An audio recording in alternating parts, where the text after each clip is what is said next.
light, the light of early morning, the light of Holland.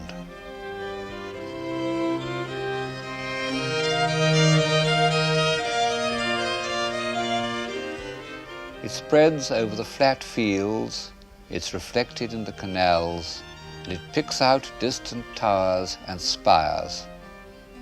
This was the inspiration of the first great school of landscape, one might almost say skyscape painting.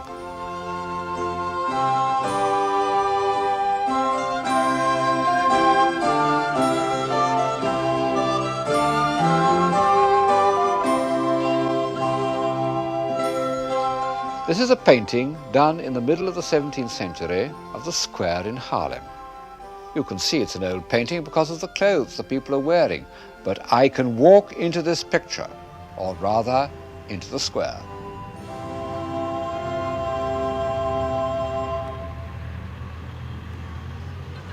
Looks very much the same, doesn't it? Before the 17th century, the idea that one could walk into a picture in this way would have been almost unthinkable. Seems quite natural to us, and no doubt seemed natural when it was painted. But like so many things we take for granted, it goes back to a revolutionary change in thought. The revolution in which divine authority was replaced by experience, experiment, and observation. I'm in Holland not only because Dutch painting is a visible expression of this change of mind, but because Holland, economically and intellectually, was the first country to profit from the change. When one begins to ask the question, does it work, or even does it pay, instead of asking, is it God's will, one gets a new set of answers. And one of the first of them is this, that to try and suppress opinions which one doesn't share is much less profitable than to tolerate them. This conclusion should have been reached during the Reformation. It's permeated the writings of Erasmus, who of course was a Dutchman. Alas, a belief in divine authority of our own opinions afflicted the Protestants just as much as the Catholics. Even in Holland, they continued to burn and torture each other right up to the middle of the 17th century. And the Jews, who in Amsterdam were at last exempt from persecution by the Christians, the Jews began to persecute each other too. Still, when all this is said, the spirit of Holland in the early 17th century was remarkably tolerant. And one proof is that nearly all the great books which revolutionized thought were first printed in Holland. What sort of a society was it that allowed these intellectual time bombs to be set off in its midst? Inside this charming old almshouse at Haarlem, which is now a picture gallery, there's plenty of evidence.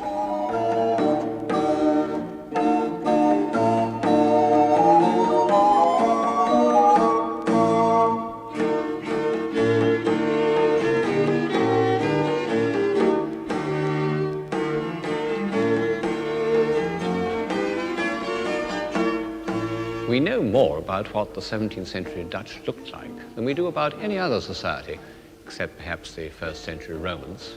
Each individual wanted posterity to see exactly what he was like, even if he was a member of a corporate group.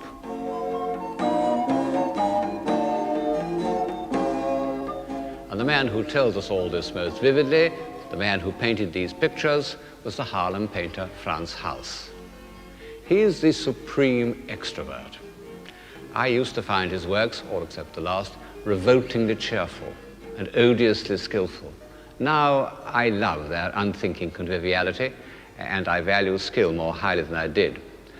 But I'll admit that his sitters don't look like representatives of a new philosophy. But out of these all too numerous group portraits of early 17th century Holland, something does emerge which has a bearing on civilization.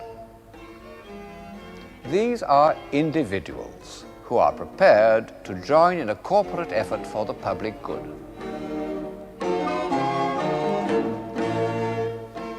One can't imagine groups like this being painted in 17th century Italy, even in Venice. They're the first visual evidence of bourgeois democracy. Dreadful words, so debased by propaganda that I hesitate to use them. And yet, in the context of civilization, they really have a meaning. They mean that a group of individuals can come together and take corporate responsibility, that they can afford to do so because they have some leisure, and that they have some leisure because they have money in the bank. This is the society which you see in the portrait groups. They might be meetings of local government committees or hospital governors today. They represent the practical, social application of the philosophy that things must be made to work.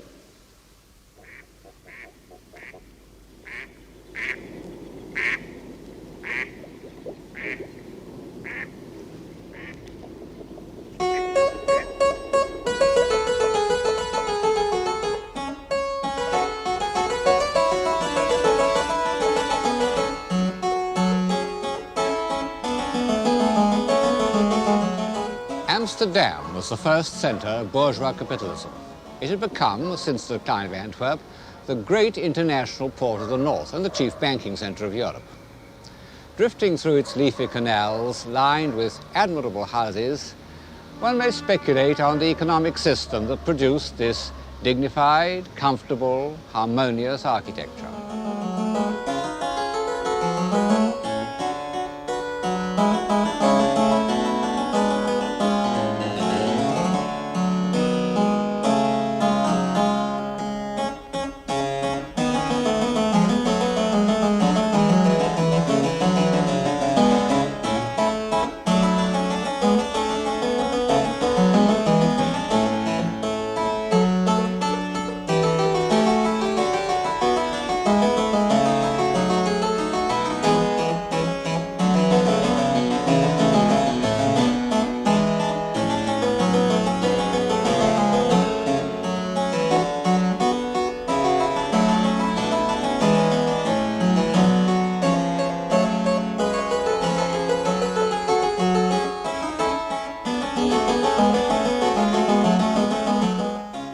I don't say much about economics in this program, chiefly because I don't understand them, and perhaps for that reason believe that their importance has been overrated by post-Marxist historians.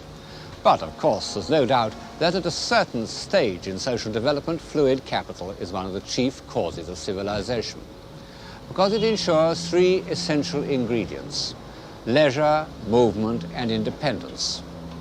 It also allows that slight superfluity of wealth that could be spent on nobler proportions, a better door frame, or even a more extraordinary tulip. Please allow me 2 minutes digression on the subject of tulips, because it really is rather touching that the first classic example of boom and slump in capitalist economy should have been not sugar, nor railways, nor oil, but tulips. It shows how the 17th century Dutch combined their two chief enthusiasms, scientific investigation and visual delight.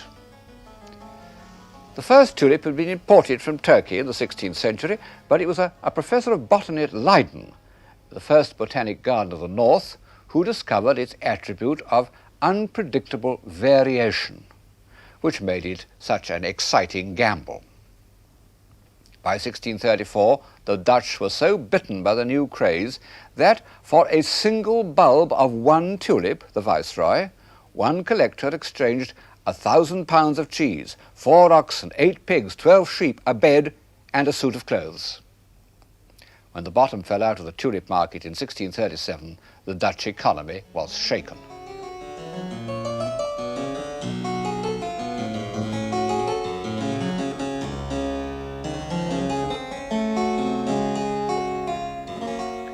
However, it survived for over 30 years and produced superfluities of the most seductive kind. What about this little clavichord? Isn't it enchanting? Better to look at than to listen to, I'm afraid. And large spacious rooms, black and white marble pavements, carved furniture, an agreeable way of life. Along the walls is gold-stamped leather, the most sumptuous wall covering I know. Unfortunately, this kind of visual self-indulgence very soon leads to ostentation, And this, in bourgeois democracy, means vulgarity. One can see this happening in Holland in the work of a single painter, Peter de Hooch. In 1660, he was painting these beautiful pictures of clean, simple interiors. 10 years later, they were very elaborate, hung with gold Spanish leather. The people are richer, and the pictures are less beautiful. Bourgeois capitalism led to a defensive smugness and sentimentality. No wonder that early Victorian painters imitated pictures of this kind. Every picture tells a story. It was a Dutch invention. This one is called A Visit to the Nursery. In addition to trivial anecdotes, the philosophy of observation involved a demand for realism in the most literal sense. In the early 19th century, Paul Potter's Bull was one of the most famous pictures in Holland. It's one of the first pictures that Napoleon wanted to steal for the Louvre. It's fallen out of favor now, but I must say I do find it absolutely fascinating. There are many ways of achieving reality, and this simple-hearted, laborious way that Potter has followed does seem to me to achieve something which couldn't be done in any other way. Isn't that fleecy neck of the sheep extraordinary? And look at those wild flowers. Above all, look at the cow's eye. The intensity with which Potter has looked at its forehead, at its strong hair and wet nose, is obsessive, what we've come to call surrealist. Of course, it's a young man's picture. It has the intensity of the early pre-Raphaelites, and indeed there is something almost nightmarish in the way that the young bull dominates the beautifully painted landscape in the distance.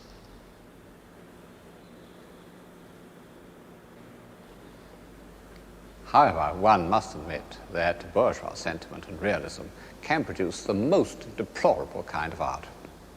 And the determinist historian, reviewing the social conditions of 17th century Holland, would say that this was the kind of painting the Dutch were bound to get.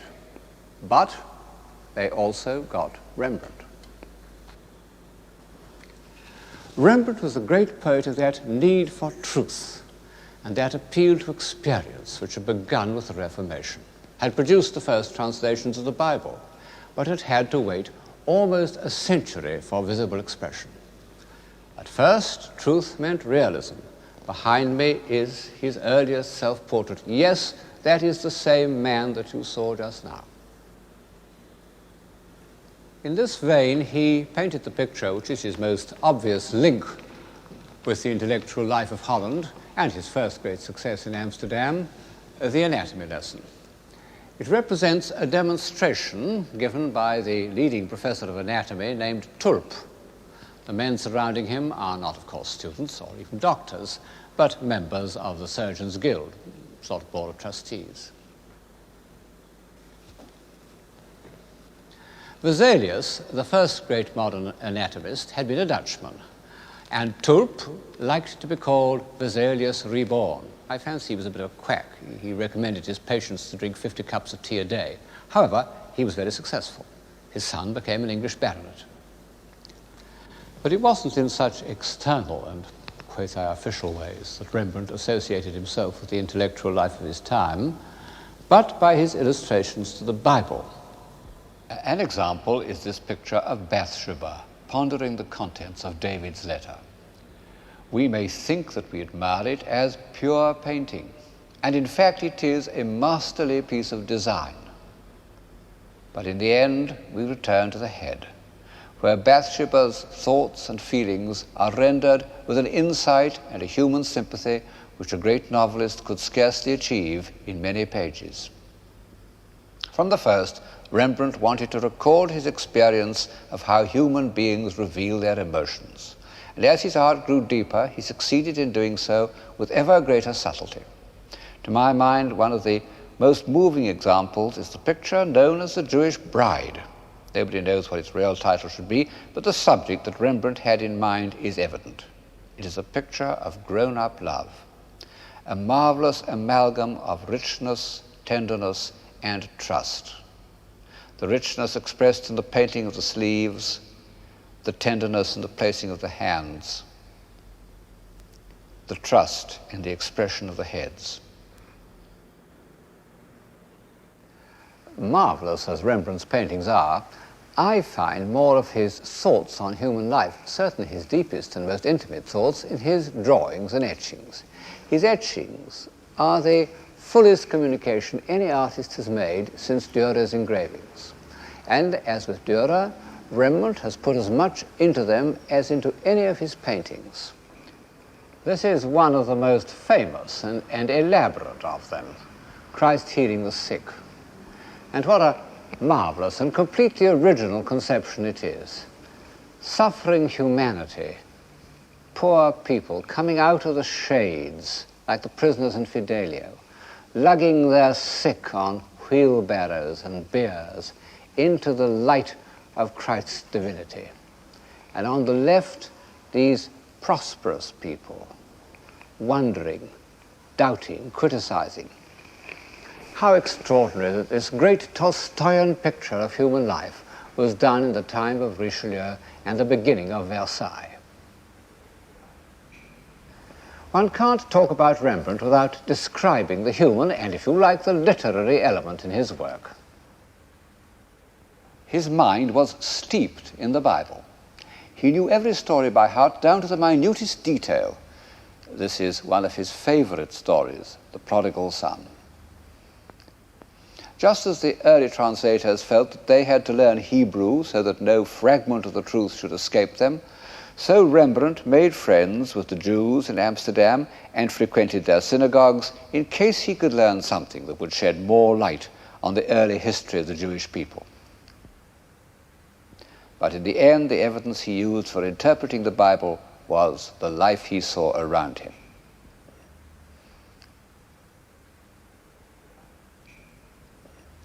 In his drawings and etchings, one often doesn't know if he is recording an observation or illustrating the scriptures.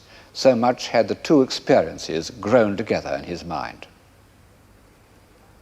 Did Rembrandt wish to illustrate St. Peter at prayer before the raising of Tabitha, or had he seen a pious old neighbor whose attitude of devotion touched his heart and reminded him of the Acts of the Apostles?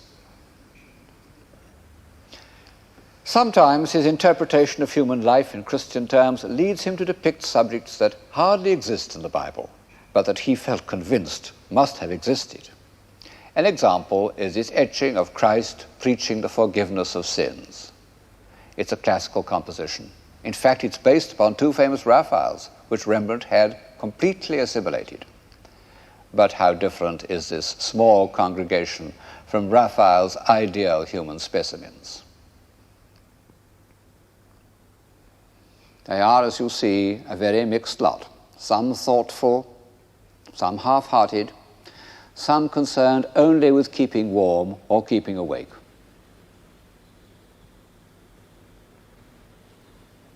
And the child in the foreground, to whom the doctrine of the remission of sins is of no interest, is concentrating upon drawing in the dust.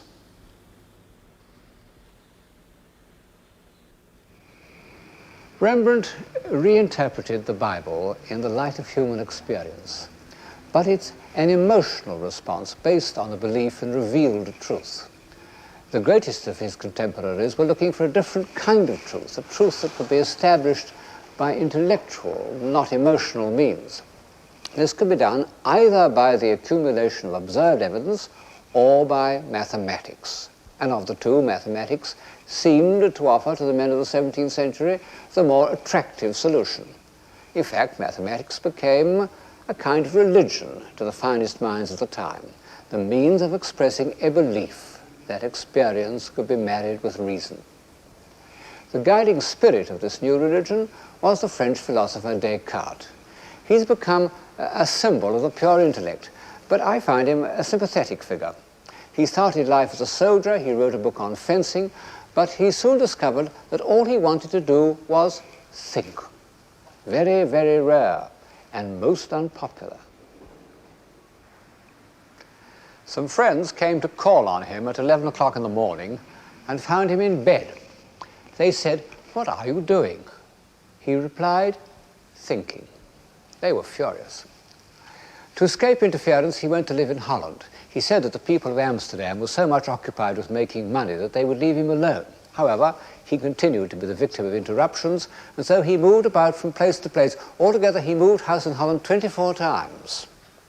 In the end, he was run to earth by that tiresome woman, Queen Christina of Sweden, who carried him off to Stockholm to give her lessons in the new philosophy. She made him get out of bed early in the morning, and as a result he caught a cold and died. But earlier in Holland, at some point, he evidently lived near Haarlem, where he was painted by Frans Hals.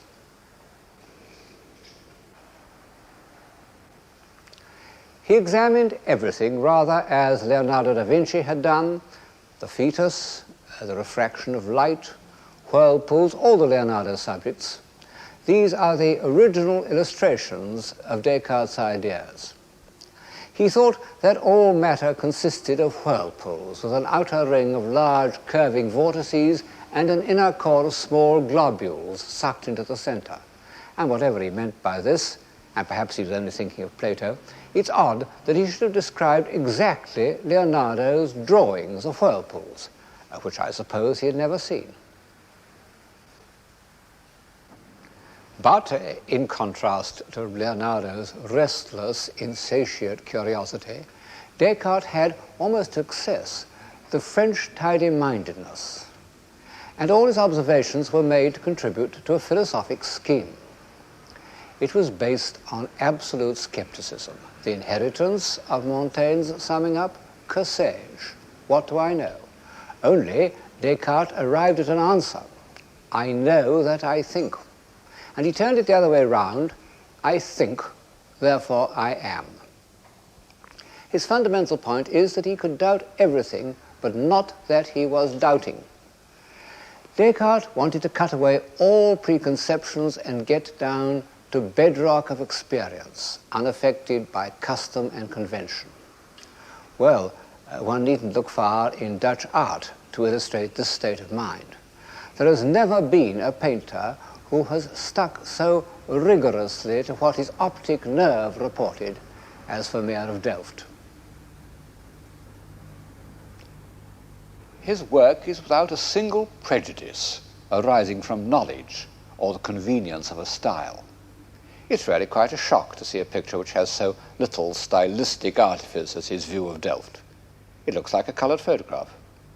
And yet we know that it's a work of extreme intellectual distinction.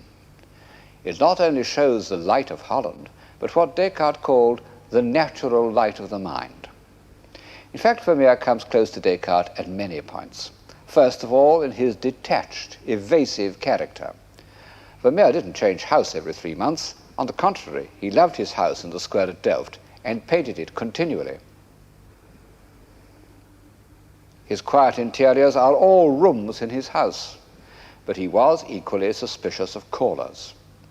He told one eminent collector who had made a special journey to visit him that he had no pictures to show him, which was just untrue, because when he died his house was full of unsold pictures of all periods.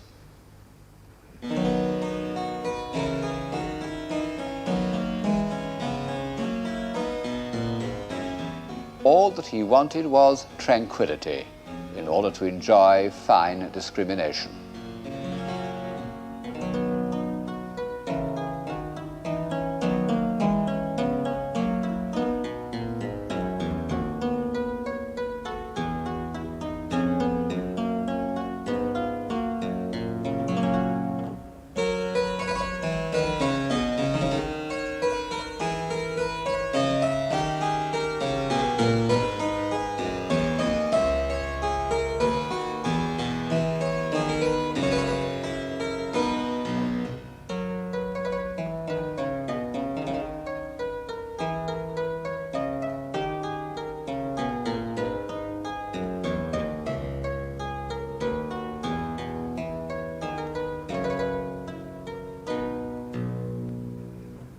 Study to be quiet, 10 years before this picture was painted, Isaac Walton had inscribed these words on the title page of The Complete Angler. And in the same period, two religious sects had come into being, Quietism and the Quakers. As far as I know, the first painter to feel Descartes' need to tidy up sensations by the use of reason was Peter Sanderdam, the scrupulous master of church interiors. He did drawings from nature in the 1630s and often kept them for 10 or 15 years until he could give them the stillness and finality which make them ideal meeting places for the society of friends. The precision with which he places each accent, those dark heads, for example, reminds one of Seurat.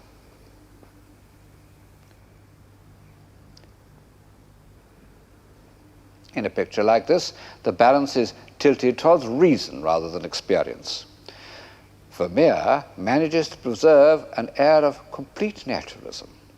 Yet, what a masterpiece of abstract design he creates out of frames and windows and musical instruments. One is reminded of the most severely intellectual of modern painters, his compatriot, Mondrian.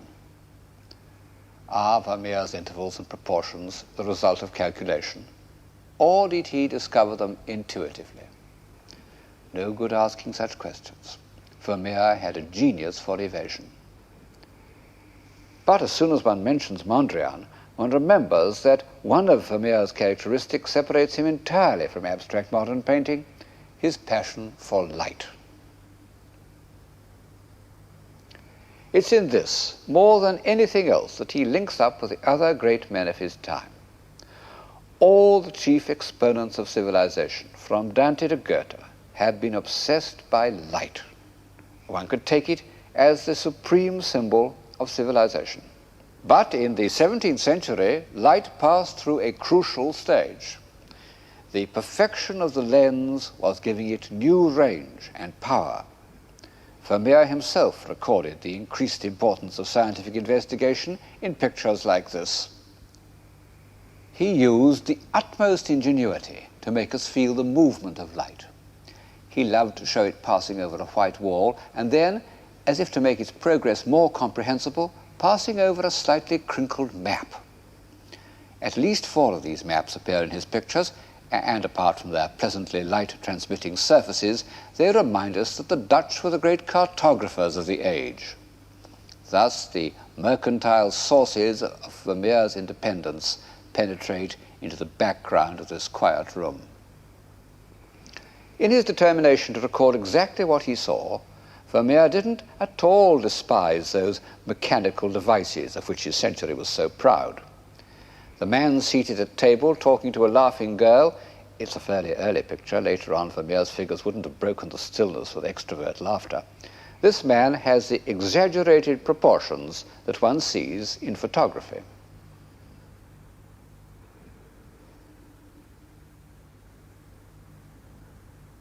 I fancy that Vermeer looked through a lens into a box with a piece of ground glass squared up and painted exactly what he saw. He must have begun this scientific practice quite early. One finds it in this picture of a woman pouring milk, painted before he had perfected his peculiar stillness. The light's rendered by those little beads that one doesn't see with the naked eye, but which appear on the finder of an old-fashioned camera. And yet this scientific approach to experience ends in poetry. And I suppose that this is due to an almost mystical rapture in the perception of light. The enlightened tidiness of De Hooch and Vermeer and the rich imaginative experience of Rembrandt reached their zenith about the year 1660. And in that year, on the night of May the 30th, Charles II of England dined in the Mauritshuis, and the next day he embarked from the Dutch beach at Scheveningen to regain his kingdom. And thus ended the isolation and austerity which had afflicted England under Cromwell for almost 15 years. And as so often happens, a new freedom of movement led to an outburst of pent-up energy.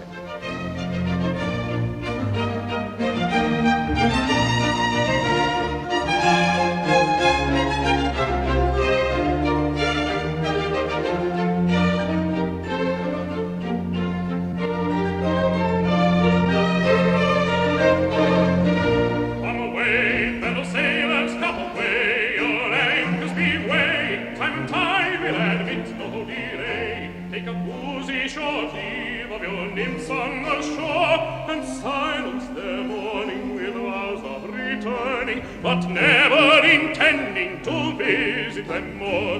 No, never intending to visit them more. No, never intending to visit them more. Come away, sailors, come sailors, come sailors, come away. Your anchors be weighed, try to guide them, it's no delay. Take a boozy short leave of your nymphs on the shore, and silence their mourning with vows of returning, but never intending to visit them more.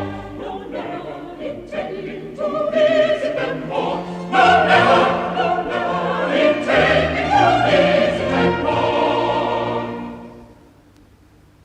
There are usually men of genius waiting for these moments of expansion, like ships waiting for a breeze. And on this occasion there was in England the brilliant group of natural philosophers who were to form the Royal Society. Christopher Wren, the young geometer who at that date was a professor of astronomy. Robert Boyle, who used always to be described as the son of the Earl of Cork and the father of chemistry. Halley, the discoverer of comets. And towering above all these remarkable scientists was Newton, one of the 3 or 4 Englishmen whose fame has transcended all national boundaries.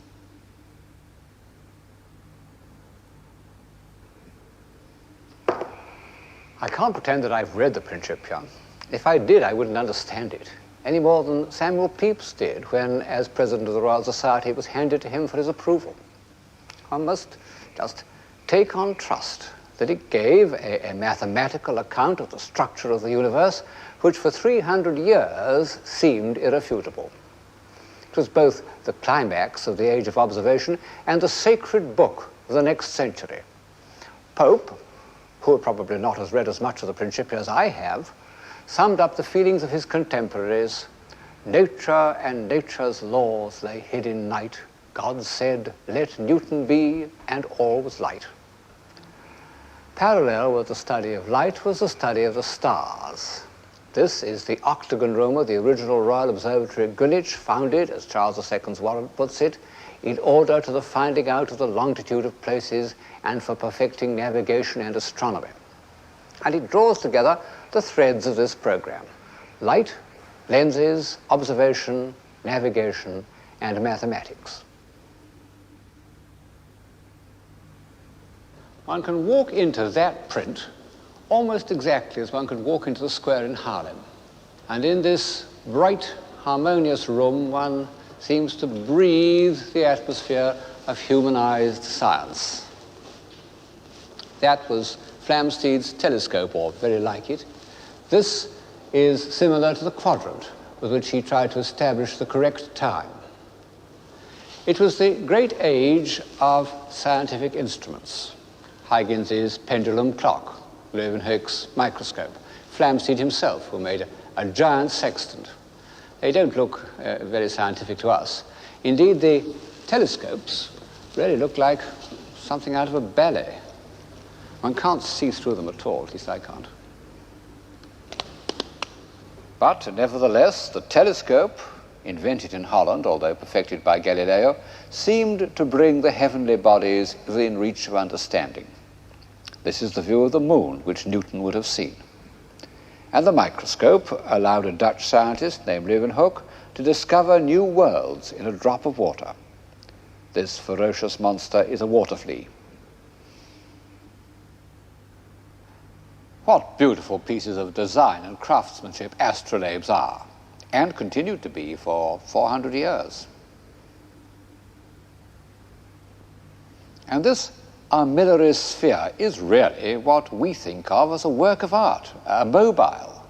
By twiddling it around, one can produce a kind of visual counterpoint. Even this equinoctial dial shows the impress of human personality, what you can call a style. And what about this diptych dial?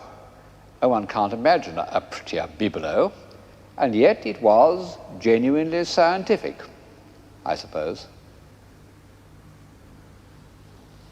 Art and science haven't yet drawn apart. And these instruments are not only means to an end, but symbols. Symbols of hope that man might learn to master his environment and create a more reasonable society.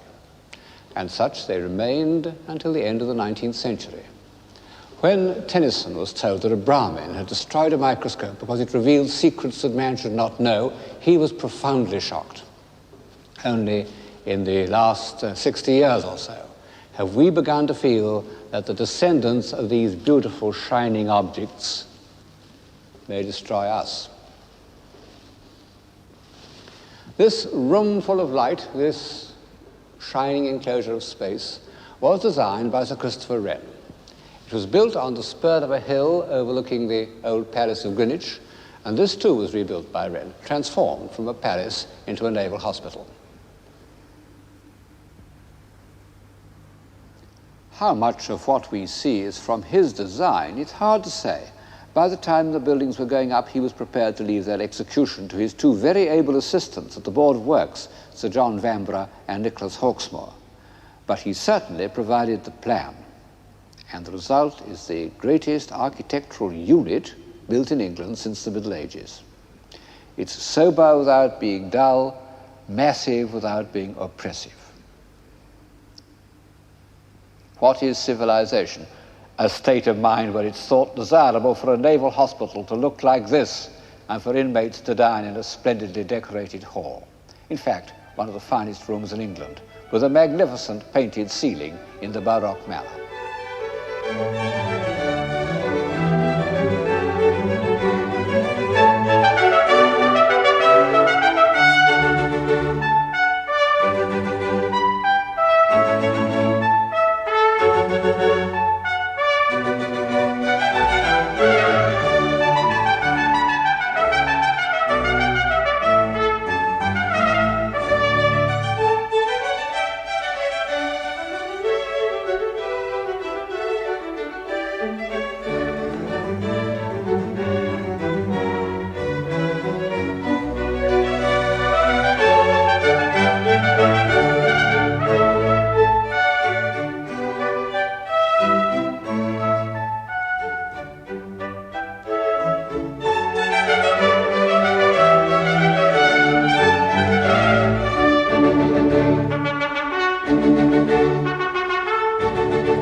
By the time this building was completed, Wren had long been the most famous architect in England.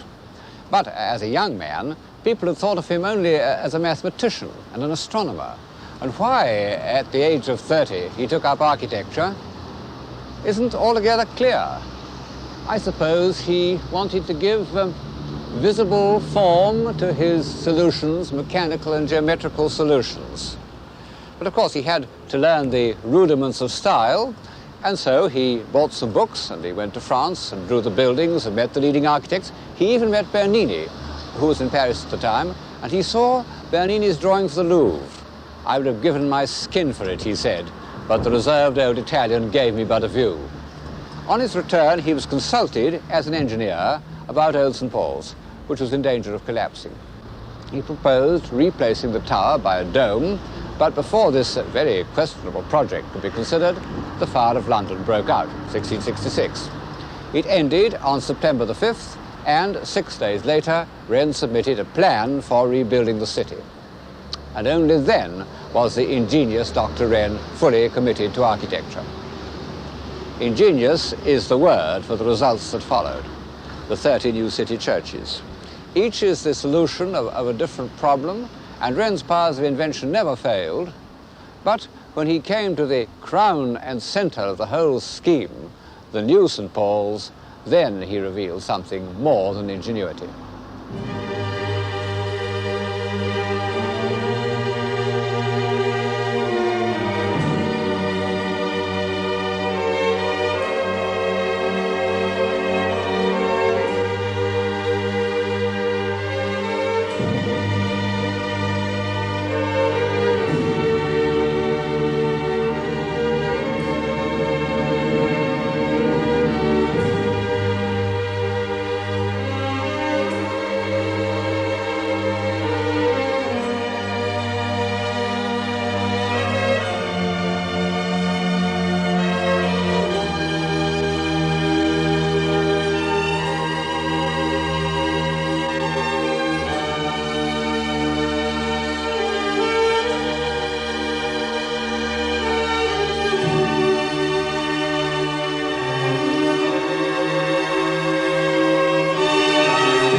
Wren's buildings show us that mathematics, measurement, observation, all that goes to make up the philosophy of science, wasn't hostile to architecture nor to music, because this was the age of one of the greatest English composers, William Purcell, whose noble strains have accompanied our inspection of Wren's buildings.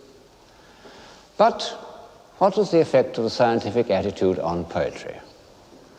Well, at first, I think it was harmless, even beneficial. When Vaughan wrote, "I saw eternity the other night, like a great ring of pure and endless light, all calm as it was bright," he was giving poetic expression to the same impulse that induced Flamsteed to look through his telescope. I don't suppose that all the members of the Royal Society were completely hostile to the imagination. After all, most of them remained professing Christians. In fact, Newton spent, we would say wasted, a lot of his time on biblical studies.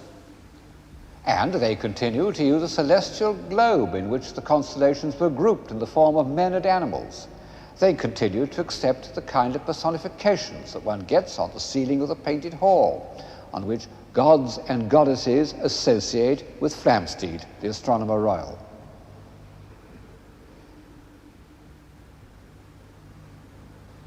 But all the same, they recognized that all these were fancies, that reality lay elsewhere in the realm of measurement and observation.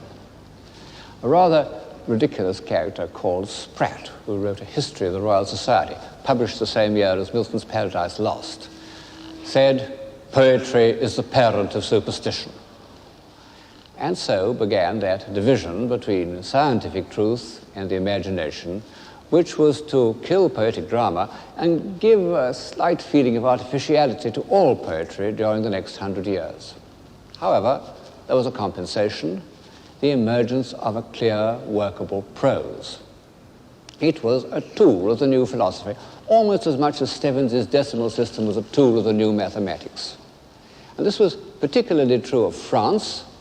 For about 300 years, French prose was the form in which the European intelligence shaped and communicated its thoughts about history, diplomacy, definition, criticism, human relationships, everything really, except metaphysics.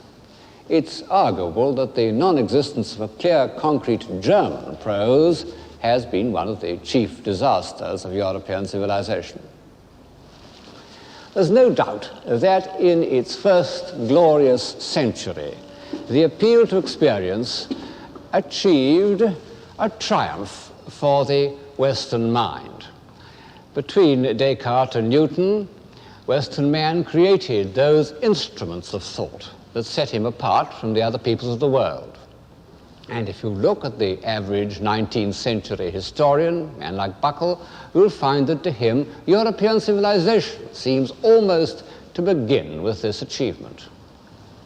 The strange thing is that none of these writers, except perhaps Ruskin, seem to notice that the triumph of rational philosophy had resulted in a new form of barbarism. If I look beyond the order of Wren's Naval Hospital, I see stretching as far as the eye can reach the squalid disorder of industrial society. It's grown up as a result of the same conditions that allowed the Dutch to build their beautiful towns and support their painters and print the works of philosophers. Fluid capital, a free economy, a flow of exports and imports, and its lack of interference, a belief in cause and effect. Well, every civilization seems to have its nemesis, not only because the first bright impulses become tarnished by greed and laziness, but because of unpredictables. And in this case, the unpredictable was the growth of population. The greedy became greedier, the ignorant lost touch with traditional skills, and the light of experience narrowed its beam so that a grand design like Greenwich became simply a waste of money.